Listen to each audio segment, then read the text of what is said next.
नमस्कार साथियों, मैं कृष्णारायण सिंह और आप देख रहे हैं YouTube channel education portal Krishna. आज हम लोग पुनः इस वीडियो की मदद से बिहार में जो 7वें चरण की शिक्षक बहाली प्रक्रिया प्रारंभ होने वाली है उसी पे विशेष रूप से बात करेंगे। और इस वीडियो में मुख्य रूप से यह बात करने वाले हैं कि जो टाइमिंग बताई जा रही थी विभिन्न समाचार पत्रों के माध्यम से, क्या उस टाइमिंग में बिहार सरकार की ओर से उसका शेड्यूल जारी किया जाएगा या नहीं किया जाएगा। और दूसरे पार्ट में हम लोग इस बात की भी चर्चा करेंगे कि जो हाल फिलहाल शिक्षा विभाग की ओर से उच्च स्तरीय बैठक हुई उसमें किन किन बिंदुओं पर चर्चा की गई। क्या 7वें चरण की शिक्षक बहाली में जो 6ठे चरण की शिक्षक बहाली हुई थी उससे भिन्न प्रकार की प्रक्रिया अपनाई जाएगी और वह किस प्रकार की प्रक्रिया अपनाई जाएगी या हो सकती है, यही दो मुद्दे पे बात करेंगे। आप भली भांति अवगत हैं कि बिहार में जो शिक्षकों की बहाली है कितने पदों पे होगी, लेकिन उसको फिर से मैं इस वीडियो के माध्यम से आपको रिमाइंड कर दूं कि बिहार में 7वें चरण के तहत प्रारंभिक से लेकर उच्च माध्यमिक विद्यालयों के लिए जो शिक्षकों की बहाली होगी उसकी तैयारियां की जा रही है, उसकी उच्च स्तरीय समीक्षा बैठक हुई। उसके बाद 7वें चरण में प्राथमिक से लेकर उच्च माध्यमिक विद्यालयों तक तकरीबन यानी कि लगभग 1,86,000 शिक्षकों की बहाली होने वाली है, यानी कि नियुक्ति होने वाली है। इसके साथ साथ हम लोग पिछले दिन यानी कि जो बीत चुका है उस समाचार पत्र की माध्यम से, पिछले समाचार पत्र की माध्यम से जानकारी प्राप्त किए थे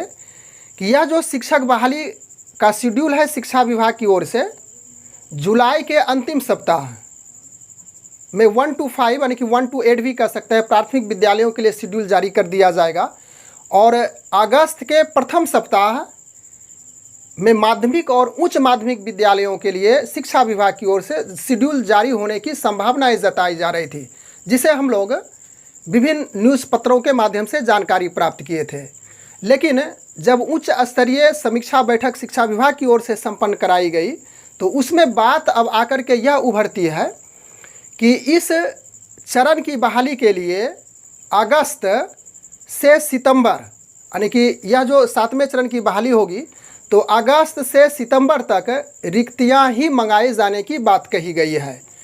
तो इसका अर्थ यह स्पष्ट हो रहा है कि अभी तक जो शिक्षा विभाग की ओर से रिक्तियां मांगी गई थी प्रत्येक जिला से वह अभी तक आई नहीं है और पुनः उन्होंने रिमाइंड किया है शिक्षा पदाधिकारियों को, जिला शिक्षा पदाधिकारियों की, और अल्टीमेटम दिया गया है कि आप जल्द से जल्द जिन जिन जिला की रिक्तियां अभी तक नहीं मेरे पास पहुंची है उसे जल्द आप दें और अगस्त से सितंबर तक उन रिक्तियों को मंगाए जाने की बात कही गई है। पिछले समाचार पत्र में हम लोग देखे थे, इस बात की जानकारी प्राप्त कर लिए थे कि जुलाई के अंतिम सप्ताह में प्राथमिक विद्यालय के लिए और अगस्त के प्रथम सप्ताह में माध्यमिक और उच्च माध्यमिक विद्यालय के लिए शिक्षा विभाग की ओर से शेड्यूल जारी होने की बात कही जा रही थी। लेकिन अब यहाँ पे देखिए कि अभी तक अगस्त से सितंबर तक रिक्तियाँ ही मंगाई जाएगी तो निश्चित रूप से टाइमिंग तो बढ़ेगा ही। अब सितंबर तक रिक्तियाँ आएगी, अक्टूबर नवंबर अब वहाँ पे जाकर के टिकती है समय। तो आपका इसमें क्या विचार है, आपकी क्या राय है, हम लोगों को कमेंट की सहायता से और अन्य लोगों को कमेंट की सहायता से इस चैनल के माध्यम से जानकारी देने का प्रयास करेंगे। अब दूसरे पार्ट में हम लोग चर्चा करते हैं कि पिछले जो 6ठे चरण की बहाली प्रक्रिया हुई उसमें प्रत्येक विद्यार्थी को जगह जगह पे प्रत्येक नियोजन इकाई में जाकर के फॉर्म को अप्लाई करना पड़ा, काफ़ी समस्या से जूझना पड़ा। हम लोग पिछले वीडियो में इसकी बार बार चर्चा करते आ रहे हैं। तो उसे शिक्षा विभाग ने सोचा कि उन कमियों को, उन परेशानियों को जो अभ्यर्थी है उसको कैसे दूर किया जाए, तो उन्होंने केंद्रीयकृत तरीके से यानी कि सेंट्रलाइज तरीके से फॉर्म को ऑनलाइन लेने की बात कही।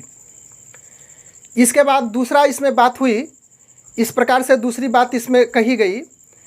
कि जो जनप्रतिनिधियों की भागीदारी होती थी, जनप्रतिनिधियों की जो हिस्सेदारी होती थी उस काउंसलिंग प्रक्रिया में, उनका जो वर्चस्व चलता था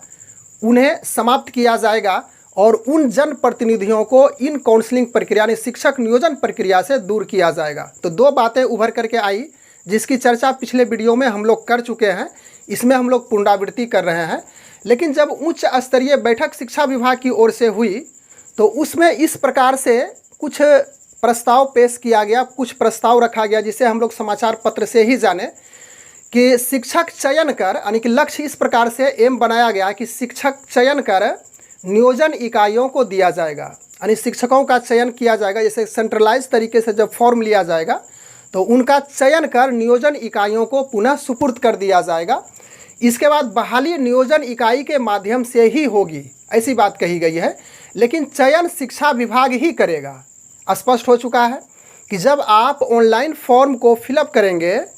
एक ही जगह से, केंद्रीकृत यानी कि सेंट्रलाइज तरीके से, इस बात को मान के चले कि जब एक ही फॉर्म को फिलअप करेंगे तो शिक्षा विभाग उसका एक शेड्यूल बनाएगा और उसे मतलब एक सिस्टमेटिक ढंग से जो घटते क्रम में बनाया जाता है मेधा अंक, उसको बना करके पुनः नियोजन इकाई को सुपुर्द कर दिया जाएगा और बहाली की जो प्रक्रिया होगी नियोजन इकाई ही करेगी। आप बगल में उन समाचार पत्र को देख सकते हैं। ये अंतिम रूप से अभी जो शिक्षा विभाग की ओर से है, सरकार की ओर से है, यह जो बहाली प्रक्रिया है इसका सहमति नहीं लिया गया, यानी कि अंतिम रूप से इस पे सहमति अभी नहीं जताई गई है कि इसी प्रकार से होगी। तो जब तक नहीं कि इसका ठोस निर्णय सरकार या शिक्षा विभाग की ओर से आती है तब तक हम लोग फिलहाल कुछ कहने से अभी वंचित रह सकते हैं। तो अब हम लोग अंतिम में इसका अधिक कंक्लूजन करेंगे इस वीडियो का।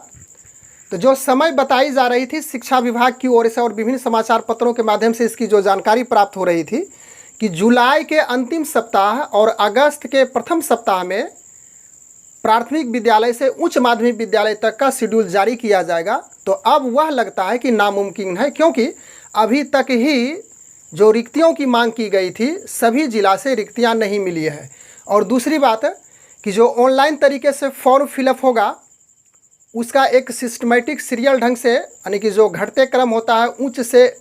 निम्न की ओर मेधा अंक, उसको सजाकर पुनः नियोजन इकाई को उसे सुपुर्द कर दिया जाएगा और नियोजन इकाई का ही काम होगा, यानी कि उसे फिर से बहाल करना उन शिक्षकों को। तो बस आज के वीडियो में इतना ही हम लोग चर्चा करने के लिए उपस्थित है। तो निश्चित रूप से यदि यह जानकारी आपको अच्छी लगी होगी तो औरों तक इसे भी शेयर करने का प्रयास करेंगे और वीडियो को ज़रूर